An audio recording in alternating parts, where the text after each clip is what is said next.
Our movie begins in a forest where a lioness is living happily with her 3 cubs until a hunter shows up and kills her. The hunter, who's there to catch a circus animal, puts one of her cubs in a cage and takes off in his plane. Meanwhile, we meet Alma, a young woman who's super into classical music and wants to compete in a Philharmonic orchestra competition. She's been working toward it for 10 years. She's practicing in New York when she gets the news that her grandpa passed away, so she heads to his private island in Canada where she grew up. Her parents died when she was little, so her grandpa raised her. When she gets to the island, people are paying their respects to her grandpa. She meets her grandpa's good friend, who takes Alma to her grandpa's house, which is in the middle of a seashell island. She misses her grandpa a lot as she looks at his things and photographs. Her grandpa's friend tells her that he recorded something for her and gives her a camera. He suggests she stay for a few days, but Alma says she has to leave the next day because her competition is starting soon. That night, Alma listens to the recorded message from her grandpa.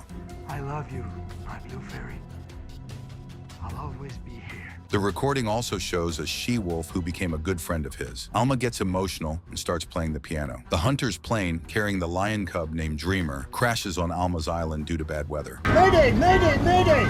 Alma hears the crash but can't go outside because of the storm. The next morning, 2 scientists, Charles and Eli, are shown. They set traps all over the island to catch a white wolf from the Canis lupus species, which is close to extinction. They want to catch her to stop her species from going extinct in their breeding facility. They get a GPS signal from her tracker and see that she's caught in their trap. But the wolf chews through the trap and gets away. When Charles and Eli get there, they're frustrated that the wolf escaped. The she-wolf heads toward the crashed plane, but sees Alma, who's caught in a trap. The wolf gets scared, but Alma is wearing her grandpa's coat, so the wolf recognizes her. Alma cuts the net and frees the wolf, who then happily runs away. Alma then runs into the 2 scientists. Whoa, what are you doing here? Alma, thinking they're hunters, gets mad and tells them to leave her private island. The lion cub, who survived the plane crash, is shown stuck on top of a pole and falls into a nest. Alma gets there, and the cub falls into her arms. Seeing the lion cub all alone, Alma decides to take it home. The she-wolf also brings her cub to Alma's house because it's safer there. Alma's overwhelmed. She tries to call someone on the phone, but there's no signal. Forgot to leave this here for you yesterday. Alma shows them the lion and wolf cubs, which scares them. All the wildlife people, they'll take care of it. It's their job. The forest rangers arrive and tell Alma that the pilot of the crashed plane was hurt, but will be okay. He was taking a baby lion to the circus, but they couldn't find the cub. Alma doesn't tell them about the cub because her grandpa was an activist against animal abuse in circuses. She doesn't want the cub to suffer in the circus. The rangers assume the cub must have died and leave. Alma goes back inside and sees that the she-wolf is now taking care of both the lion cub and her own cub. She decides to take care of both of them herself. She goes to the house by the lake where she tells her grandpa's friend that she's staying on the island until her competition. I'm so glad. He's happy but asks her about the lion cub. Alma lies and says she gave it to the rangers. Time passes and Alma starts treating the lion and wolf cubs like her own kids. She takes them to the house where she grew up with her grandpa, and the lion and wolf become good friends. The day comes for Alma to go to New York for the competition. She leaves the cubs in the care of the wolf and leaves the door open for them before she goes. Alma gets to the music school where students are being tested, and 3 of them will be chosen for the Los Angeles Philharmonic. All the students are nervous, but Alma plays the piano beautifully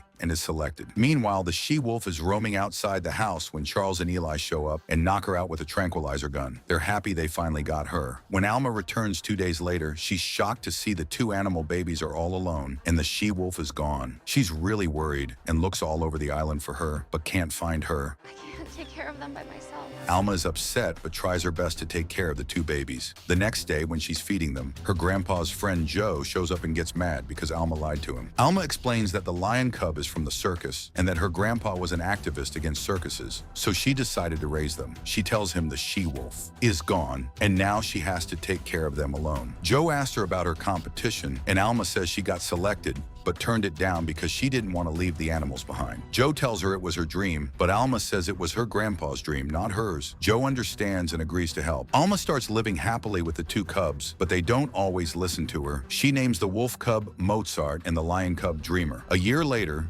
Dreamer and Mozart are all grown up. Alma brings them food, and Joe tells her that he's worried about her because the animals are wild. He says he can't stay with her forever because he's scared of the animals. He makes her promise to give him an update every day to let him know she's okay. He says if she misses a day, he'll call the Rangers. Alma agrees. One day, Mozart and Dreamer get lost while playing, so Alma goes looking for them. She finds them near a woman and her daughter who are picking flowers on the island. Fearing the lion and wolf will scare the woman, Alma runs toward them to stop them.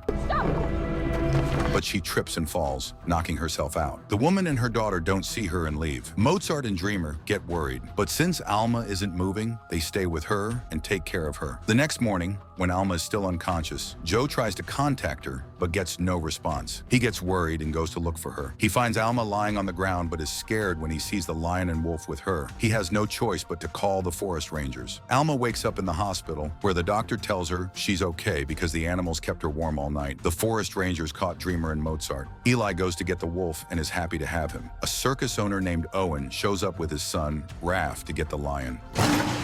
Dreamer roars angrily when he sees Owen, and Owen realizes he'll have to train him. They take Dreamer to the circus, where Raph understands that Dreamer is upset. Raph plays some classical music for him, which Dreamer loves. Owen's henchmen give Dreamer drugs and hit him with sticks to train him for the show. Raph is scared. Meanwhile, Charles and Eli take Mozart to their facility, where the she-wolf recognizes her son and takes him away with her. Charles and Eli are happy. Alma wakes up and is sad that Dreamer and Mozart are gone, thinking it's her fault. She and Joe go to the forest rangers, who tell them they sent the animals to the right place and that Alma was raising them illegally. Alma gets angry and tells them she raised them like her own children, but they were captured. Joe takes Alma outside, where she tells him she wants to see Mozart and Dreamer. She contacts Eli, who tells her that Mozart is a wild animal and is happy with his own kind. He tells her she should let him be free. Alma understands, but she decides to save Dreamer from the circus because she knows he's being abused there. I'm going to search every circus until I find it. She searches for Owen's circus in every city, but she can't find it because it moves every day. Owen continues to torture Dreamer for the show, which makes his son Raph sad. Mozart is also sad without his friend Dreamer. One day, Owen's circus passes by Eli's facility, and Mozart smells him. At night, he digs a hole under the fence and escapes. When Charles and Eli find out, they're confused. Mozart gets to the circus where Dreamer is kept. The two of them try to break the cage with a piece of wood, but they can't. When Owen comes to get Dreamer out of the cage,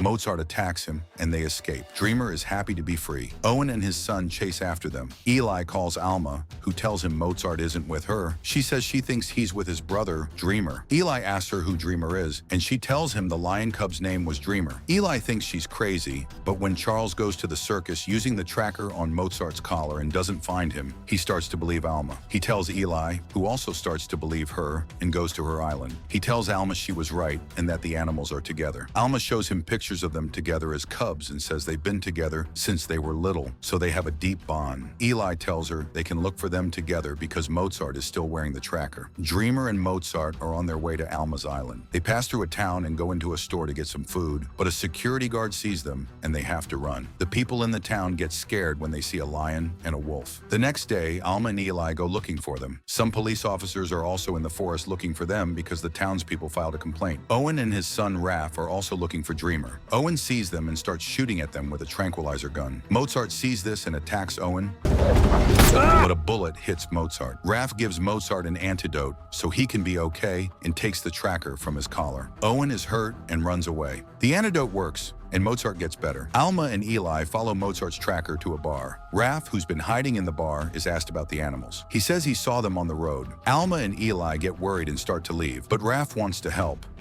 I can help. He takes them to the place where he left the tracker, and Alma is happy when she sees it. She plays some classical music in the car, and Dreamer comes out on the road when he hears it. Alma is so happy to see him. Dreamer takes Alma to Mozart, who's hiding in the magic tree where she played as a kid. Alma is so happy. She goes to Eli, who tells her they can't take them out of there because the police are close by and have orders to kill the animals. Owen shows up and points a gun at them. He tells Raph he's doing it all for his future, but Raph says he doesn't want to be like him and that he hates how he tortures animals. Owen and the others realize their mistake and leave. The police are coming, so Alma tells Eli to meet her at the magic tree and that she'll give him the tracker. Alma cleverly leads Dreamer and Mozart through her grandpa's secret tunnel to her house near the magic tree, avoiding the police. Alma is so happy to see him safe. They watch as Dreamer and Mozart play together, happy that they saved them. Alma organizes a concert and invites a bunch of people. She shows everyone that a lion, a wolf, and humans can live together in peace. The movie ends with Mozart and Dreamer playing together while everyone watches them happily. If you like the video, please like it and subscribe to the channel. See you in the next video.